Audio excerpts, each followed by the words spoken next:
gün bizim təqvimlərimizdə istər özlərinə Türkman deyən Türklərin, Oğuz qardaşlarımızın, istərsə də burada Azərbaycan Respublikasında sıradan olan bir gündür, adi bir gündür. Ancaq bugünün fəlsəfəsinə dalanda onu görürük ki, bugün əsla sadə bir gün deyil, bugün əslində millət bayramı adlanmağa layiq olan günlərdən biridir. Kim deyirsə ki, ruhlar yoxdur, o adamlara inanmayın. Ruhlar var və o ruhları mən burada görürəm bu dəqiqə. Günlər vardı, illər vardı, zamanlar vardı ki, 20-ci yüzyılın ortalarında belə bir günün, belə bir mərasimin, belə bir məclisin qurulmasını çox arzulasalar da o insanlar belə bir günün haçansa gəlib çatacağını heç hülya olaraq da içərilərindən keçirə bilməzdilər. Ən ağlasığmaz bir hadisə zənn eləyərdilər ki, günlərin birində Bakıda Kərkükün bayramı olacaq, Türkman irsinin bayramı olacaq, birliyin, əməkdaşlığın bayramı olacaq, həmrəyliyin bayramı olacaq və bu sadəcə günün mühüm bir hadisəsi kimi yox, elə bizim gündəlik həyatımızın vacib hadisələrindən biri kimi qavranılacaq. Və ona görə də o insanların ruhları mütləq buradadır. Onlar olmasaydı bu gün olmazdı.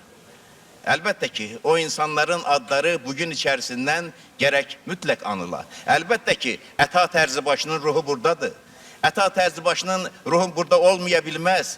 Çünki o Türkman irsini araşdırmaq, ortaya çıxartmaq, Kərkükün bir rəmz olaraq dünyaya tanınması və Türk dünyasında özünü təsdiqləməsi üçün o bütün həyatını sərf elədi. O insanın ömrünə bundan başqa sevgi sığmadı. Bütün sevgisini Kərkükə yönəltdi. Bu Türkman irsinin araşdırılmasına yönəltdi və elə bir miras yarattı ki, o mirasın üstündə hələ çox nəsillər yüksələcəklər. Əlbəttə ki, bugünün içərisində Əbdülvahid Küzəşoğlu'nun ruhudur. Bizimlə bir yerdə olan. Çünki o Türkmenlərin, onların irsinin, onların nəğmə sərvətlərinin elə örnəklərini ortaya qoydu və insanlara çatdırdı, gələcəyə ötürdü ki, bütün gələcək içərisində onun adı da yaşayacaq, səsi də yaşayacaq, açdığı yol da yaşayacaq.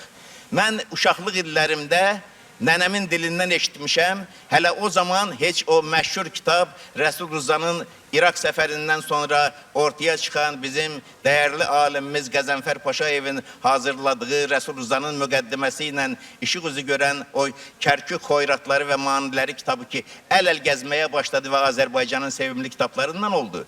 Hələ o kitab əllərdə yox ikən mən nənəmin dilindən və nənəm mənim məktəb görməmiş bir insan idi. Bayatı eşitmişdim. Xoyratların qardaşı olan bayatı.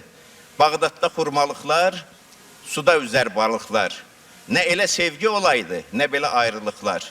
Sonra yaşa dolduqca mən təəccüblənirdim ki, axı necə olub ki, bir Azərbaycan bayatısının içərisinə Bağdad gəlib düşüb, ayrılıqlar anlayışı gəlib düşüb. Sən demə, bizim köhnə nəslin insanlarının yaddaşında, hissində, duyğusunda bütün bunlar varmış. Əgər o hissidə, duyğuda insanların içərisində var olmasaydı, o Kərkük eşqi sonra 60-cı, 70-ci illərdən sonra bu qədər arta, coşa və bütün Azərbaycan insanının ruhuna hakim olmaya bilməzdi. Biz bu gecənin içərisində, bu bayramın içərisində əlbəttə ki, Azərbaycana Kərkük ellərindən ilk gəlib çatan, uzun müddət burada qalan, işləyən, çalışan və töhfələrini verən Sinan Səidin də ruhunu görməkdəyik. Bu insanlar təməl qoyublar, iz yaradıblar, irs yaradıblar və gələcək nəsillər gərək həmişə o irsə, o sərvətə arxalansın. Mən bir neçə gün öncə bu Kərkük haqqında, bu tədbirin haqqında bilirdim ki, belə bir bayram olacaq və Kərkük sözü mənim beynimdə dolana bu Kərkük sözünün içərisindən çıxan sözlər haqqında fikirləşməyə başladım. Kərkük sözünün içərisindən elə sözlər çıxır ki, onlar Azərbaycanın bütün ruhunu, bütün varlığını ifadə edir və hamısı da türk sözləridir, ana dilimizdə olan sözlərdir. İraqda yaşayan, Suriyada yaşayan, Ərəb dünyasında yaşayan 7-ci yüzildən bəri türklərə, Oğuz türklərinə Türkmanlar deyiblər. Əslində bu da onlara qarşı aparılan siyasətin bir nəticəsi olub. Burada Çar dönəmində, Rusiyada, Sovet dönəmində, Sovet İttifaqında Azərbaycanlılara gah Tatar deyiblər, bir başqa adından çağırıblar ki, bunun əsl Türk adı yaddan çıxsın, kənarda qalsın. Türk deyəndə bütün bir nəhəng dünya birləşir. O elə bir gücə dönür ki, onun qarşısında mütləq baş əyməli olursan, onun qarşısında mütləq onun sözlərinə, onun istəklərinə, onun iradəsinə hörmətlə yanaşaraq hərəkət etməli olursan. Ona görə bizim bu Kərkük ellərindən gələn hava təsadüfi deyil. Füzulinin dilinə baxın. Füzulinin ətrafında Əhdi Bağdadinin Gülşən şüərasında sıra-sıra Bağdad şairləri var. Onların dilinə baxın, bugünkü Kərkükün dilinə baxın. Gəlin Azərbaycanın bir köy-köy gəzərək bu Azərbaycanı, Güney Azərbaycanı, onların dilinə baxın. Eyni dildir. Amma siz gedin Aşqabada, gedin Türkmenistanın başlayın avlularını gəzməyə. Danışacaqsınız Kərkükdən gələnlər. Onları anlamayacaqlar. Yaxud çətin anlayacaqlar. Yəni sizin vətəniniz, bizim vətənimiz buradır. Bizim vətənimiz dilimizdir və dilimiz, vətənimiz bizi həmişə qovuşdurub, bütün gələcəklər içərisində də qovuşduracaq. Və bugünkü məclis, bugünkü mərasim, bugünkü bayram əslində bir körpüdür. Gələcəyə atılan bir körpü. Kərkük elləri deyilirkən, Kərkük əlbəttə bir sözdür ki, bir rəmzdir. Kərkük sözü bir rəmz olaraq, bir simgə olaraq bütün İraq dünyasındakı Türklərin hamısını birləşdirə bilir. Onların hamısının içərisindəki ümumi niyyətləri, ümumi amalları ifadə edə bilir.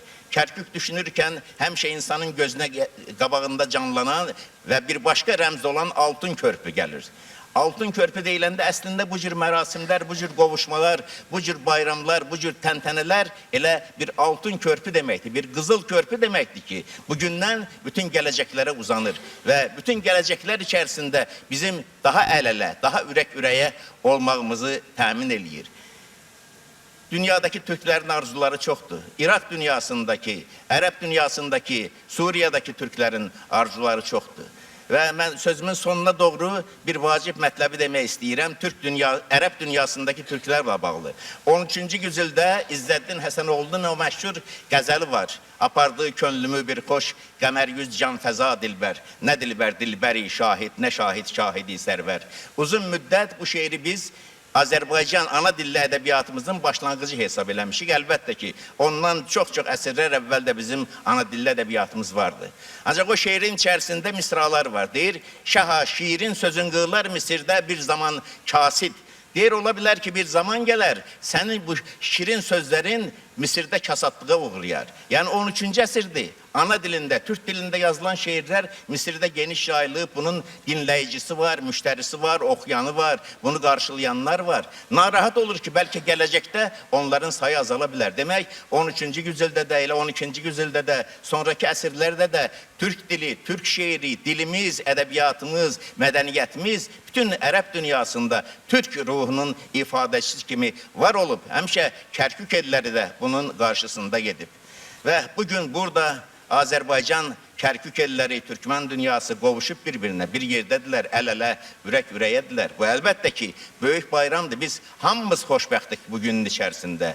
Amma xoşbəxtlik elə bir duyğudur ki, ona nail olandan sonra daha artığını istəyirsən, ürəyindən daha çox bəxtiyarlığa çatmaq keçir. Mən inanıram ki, biz birlikdə, içərimizdə yaşayan o böyük arzuların hamısına çatacaq, xoşbəxt olacağı və daha böyük xoşbəxtliklərimiz bu birlikdən, bu bayramdan, bu bayramın içərisində hər birimizin ürəyində dolanan o böyük arzular gələcək içərisində mütləq gerçəkləşəcək.